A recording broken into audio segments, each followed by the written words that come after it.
Kwingineko, timu ya taifa ya vijana ya Roll Ball ilianza kampeni yake ya kombe la dunia kwa ushindi baada ya kuifunga Jamhuri ya Kidemokrasia ya Kongo mabao 9-0 katika mechi yao ya ufunguzi kwenye uwanja wa Kasarani. Fredrick Mwoki na maelezo zaidi. Timu 6 zinashiriki katika makala ya kwanza ya Roll Ball ya kuwania kombe la chipukizi duniani ambalo Kenya inaandaa kwa mara ya kwanza. Michuano hiyo ilianza kwa sherehe za ufunguzi katika uwanja wa ndani wa Kasarani, ikifuatiwa na mechi ya ufunguzi kati ya wenyeji Kenya na Jamhuri ya Kidemokrasia ya Kongo.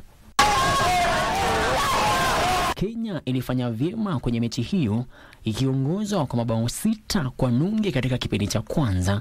Walidumisha kasi yao katika kipindi cha pili na kufunga mabao 3 zaidi na kisha kujipatia ushindi mnono wa mabao 9-0. Today we performed exemplary well.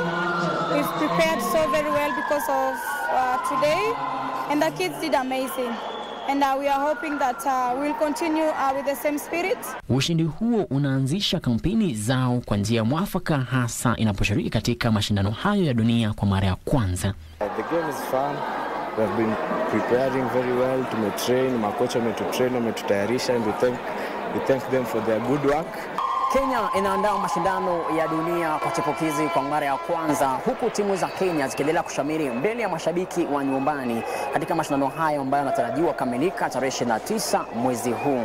Nikiripotia Darubini Michezo kutoka uga wa Kasarani jijini Nairobi, mimi ni Fredrick Mwoki.